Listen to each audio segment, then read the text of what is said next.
Meeting का इनेकाद किया गया है। जम्मू कश्मीर कांग्रेस के नए सदर तारिक हमीद कर्रा की सदारत में मीटिंग का एहतमाम किया गया है। मीटिंग में पार्टी के सीनियर क़यादत मौजूद है। इजलास में कांग्रेस असेंबली इंतखाबात समेत कई अहम उमूर पर तबादला ख्याल कर रही है।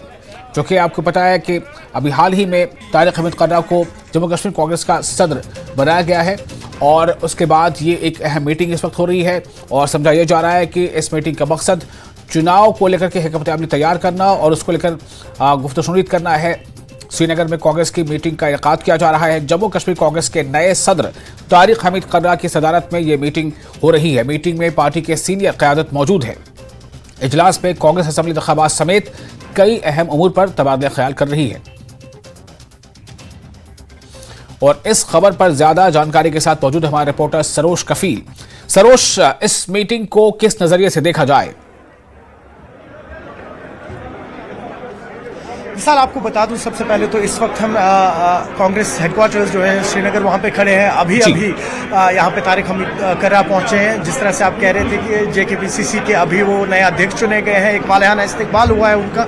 उसके मजीद कई सारे ऐसे सीनियर लीडर्स हैं जो आज जम्मू से भी यहाँ पे पहुंचे इस मीटिंग में, जिसमें से रमन बल्ला है, GA मीर जो है वो भी यहाँ पहुंचे हैं। अभी जो गुलाम नबी मोंगा है वो भी अभी यहाँ पे। हालांकि मीटिंग जो है ये मीटिंग वैसी नहीं है कि क्लोज डोर्स पे मीटिंग है।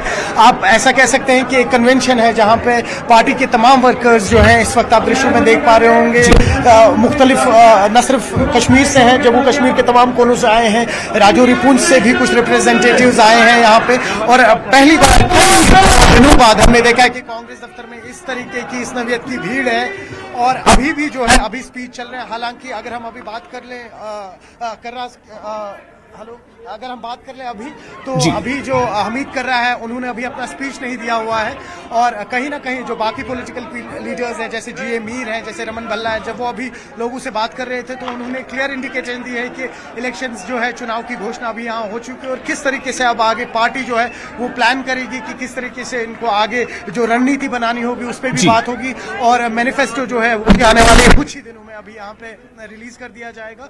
और उसके मजीद तमाम जो अभी पॉलिटिकल पार्टीज है, जो इनकी विमेन विंग है, वो लोग भी यहाँ पे पहुंचे हुए हैं। और किस तरीके से आज, जैसे मैं आपसे कह रहा हूँ, पहली बार हमने देखा है कि कांग्रेस दफ्तर में काफी सालों बाद इस तरीके से भीड़ उमड़ी हुई है। तो किस तरह से आगे ये भीड़ इलेक्शन में हम वोटर टर्नआउट में तब्दील होगी वो देखना होगा। और आज आप देख ही रहे होंगे कहीं ना कहीं बातें इस तरीके की भी चल रही थी, जैसे पीपल्स डेमोक्रेटिक पार्टी है, कहीं ना कहीं वो भी अलायंस में कांग्रेस के साथ ना आए तो बैकडोर हमने सुना कि वो बातें भी चल ही रही थी। और क्योंकि आपको याद होगा कि नेशनल कॉन्फ्रेंस के जो सदर है डॉक्टर फारूक अब्दुल्ला, उन्होंने कुछ दिनों पहले क्लियरली एक इंडिकेशन दी थी कि वो जो इस बार चुनाव लड़ेंगे वो पूरी 90 सीट्स पे सोलो लड़ेंगे। इंडिया ब्लॉक जो है उसके साथ वो नहीं लड़ेंगे यहाँ पे जम्मू कश्मीर में। तो उसके बाद जो डायनेमिक्स है यहाँ की कंप्लीटली चेंज हो गए थे। फिर कई सारी रीजनल पॉलिटिकल पार्टीज है जिन्होंने सुनने में आया है कि अप्रोच किया है कांग्रेस को, या कांग्रेस ने उन्हें अप्रोच किया, जिसमें से एक PDP भी है। अब किस तरह से आज यहाँ पे जो ये जलसा है ये खत्म होता है और उसके बाद जो इनकी बैकडोर से कल मीटिंग स्टार्ट होंगी, उसमें से ही कई सारी और ऐसी चीजें हैं जो बाहर निकल के आएंगी, जिसमें से कांग्रेस जो है अपनी रणनीति क्या रहेगी उनकी यहाँ पे, क्या वो सभी सीट्स पे लड़ेंगे, यहाँ पे किसी के साथ अलायंस में आएंगे, यहाँ पे वो भी अभी पता लगेगा। जी विशाल, बिल्कुल सरोज, काफी अहम मुद्दे इस पर जेर गौर आएंगे।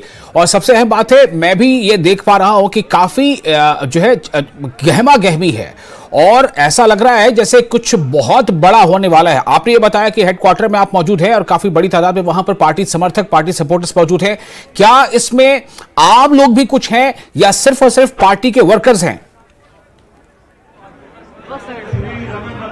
देखिए, अगर हम आज की इस कन्वेंशन की बात करें तो ये कन्वेंशन इसीलिए रखा गया था कि अब्दुल हमीद कर्रा जो है उनके स्वागत में, उनके वेलकम में आज ये एक कन्वेंशन रखा गया था यहाँ पे। इस तरीके से जो एक कोई इंपॉर्टेंट मीटिंग होनी है वो तो आज यहाँ पे नहीं होगी। तो आज जितने भी लोग यहाँ पे मौजूद हैं इस कन्वेंशन में, वो मोस्टली पार्टी वर्कर्स हैं और पार्टी के कुछ सीनियर लीडर्स हैं। जी विशाल। जी सरोज, जाहिर सी बात है कि इसे एक इस्तकबालिया इजलास के तौर पर देखा जा सकता है, लेकिन आपको क्या लगता है कि ये जो क़यादत में तब्दीली हुई है उसका किस तरह से असर पड़ेगा आने वाले असेंबली इंतखाबात पर?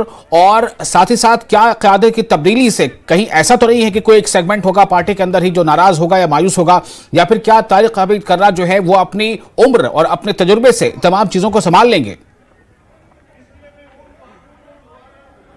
देखिए, जिस तरह से आप जानते ही हैं कि तारिक हमीद कर्रा का जो पॉलिटिकल करियर रहा है काफी ज्यादा स्ट्रांग रहा है। एक वक्त पे पीडीपी के साथ भी जुड़े हुए थे, पीडीपी की थिंक टैंक माने जाते थे, और उसके बाद किस तरीके से बदलाव आते रहे और वापस इन्होंने कांग्रेस में ज्वाइन किया। कहीं ना कहीं पॉलिटिकल अरीना की अगर हम बात करें, काफी सारी पॉलिटिकल पार्टीज ऐसी है जहां पे तारिक हमीद कर्रा का नाम है। न सिर्फ मैं कांग्रेस की बात कर रहा हूं, भले ही वो रीजनल या नेशनल पॉलिटिकल पार्टीज हो। तो अगर हम तारिक हमीद कर्रा की बात करें तो जाहिर सी बात है एक बड़े नेता है, माना हुआ नाम है यहाँ पे। लेकिन जैसा भी आप दुरुस्त फरमा रहे थे कि कुछ ही दिनों पहले जब यहाँ पे कांग्रेस ने एक प्रेस कॉन्फ्रेंस बुलाई थी, तब यहाँ पे कुछ वर्कर्स और लीडर्स ने क्लियर इंडिकेशन दी थी कि हम वकार रसूल वानी जो है उनको सपोर्ट कर रहे हैं। हाँ। क्योंकि आपने देखा होगा कुछ ही दिनों पहले जब बात निकली थी कि तारिक हमीद कर्रा रहेंगे या वकार रसूल वानी रहेंगे। हालांकि वकार रसूल वानी का भी अपना एक मैं कह सकता हूँ आपको बेस है जिन्होंने उन्होंने बनाया हुआ, और उनकी भी एक फॉलोइंग है, उनके भी कुछ लीडर्स सपोर्ट में है, वर्कर्स भी उनके सपोर्ट में हमेशा रहे हैं। और कहीं ना कहीं इस बदलाव में आपने अक्सर देखा होगा कांग्रेस का क्या होता है, जो ही कोई जैसे अभी इलेक्शंस आने वाले हैं या जो ही कोई ऐसा बड़ा डिसीजन होता है, उसी वक्त जो उनकी लीडरशिप है उसमें कोई तब्दीली आ जाती है। और वो हमने आज जम्मू कश्मीर में भी देखा है। तो कई सारे ऐसे वर्कर्स हैं, आपसे मैं खुल के बात करूं तो वो कहीं ना कहीं नाखुश है, क्योंकि तारिक हमीद कर्रा वो नहीं चाहते थे कि ये जिम्मेदारी जो है जम्मू कश्मीर की वो तारिक हमीद कर्रा को दी जाए। क्योंकि उनका कहना है कि जिस हिसाब से वकार रसूल वानी ने पिछले 5 साल में यहाँ काम किया है, जब कांग्रेस का कहीं वजूद ही नहीं था इन 5 सालों में, किस तरीके से ग्रास रूट लेवल से वकार रसूल वानी ने कोशिश की कि जम्मू कश्मीर कांग्रेस के लीडर को वापस अपलिफ्ट करने की, और कुछ हद तक एक एक्सटेंट तक उसमें वो कामयाब भी हुए थे। तो वो कहीं ना कहीं वो भी देखने को मिलेगा आगे। देखिए अभी की एक फ्रैक्शन जो है वो तारिक हमीद कर्रा की ओर है और दूसरा फ्रैक्शन जो है वकार रसूल वानी की ओर है। लेकिन अब वो किस तरीके से इम्पैक्ट करेगा आने वाले इलेक्शंस में या वोटर्स पे, वो देखने को मिलेगा आपको आगे। जी बिल्कुल सरोज, इसमें कोई दो राय नहीं है। और हालांकि किसी भी पार्टी के अंदर ये चीजें होती रहती हैं, कोई भी एक ओहदे पर कोई फायज हमेशा के नहीं रहता। लेकिन जैसा आपने बताया कि ऐन चुनाव की तारीखों के ऐलान के बाद, जबकि पूरी तरह से फसल जो है वो तैयार कर दी गई, जितनी भी कोशिशें थी जो साबिका सदर थे उनकी तरफ से कोशिश की गई, लेकिन मेरा सवाल यह है कि क्या पार्टी ने इसे बहुत नापा तोला है, और क्या नाप तोल के बाद यह अंदाजा किया गया है कि कहीं ना कहीं क़यादत तब्दीली जो है कांग्रेस के लिए फायदेमंद साबित होगी? क्या इस बारे में आज कोई चर्चा होगी? मेरा एक अगला सवाल यह भी है कि वकार रसूल वानी क्या वहां पहुंचे हैं?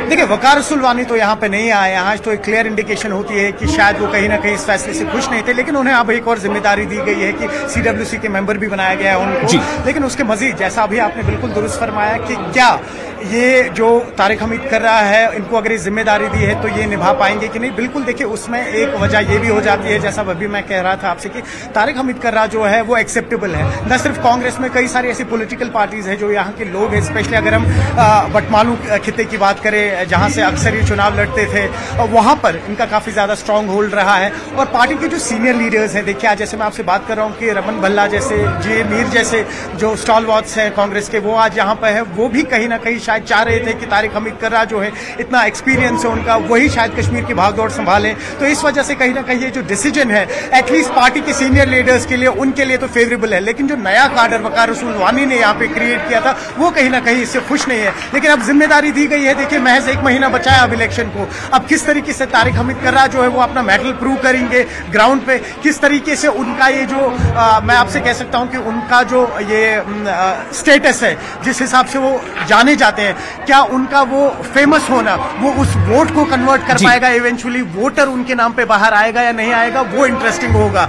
तो आने वाले दिनों में ही पता लगेगा। और उसके मजीद भी मैं आपको कहूं कि ऐसी कई सारी स्पेकुलेशंस थी, जैसे मैं अभी आपसे कह भी रहा था कि कांग्रेस जो है किसको समर्थन देगा, या कांग्रेस किसी से समर्थन लेगा या नहीं लेगा। अगर हम इंडिया अलायंस की बात करें तो पहले नेशनल कॉन्फ्रेंस के साथ अभी पार्लियामेंट इलेक्शंस में इनका एक गठबंधन हुआ था, जिसमें इन्होंने डिसाइड किया था कि कांग्रेस जो है वो जम्मू कितना देखेगा, एनसी की 3 सीट्स पे यहाँ पे एनसी खुद ही लड़ेगा।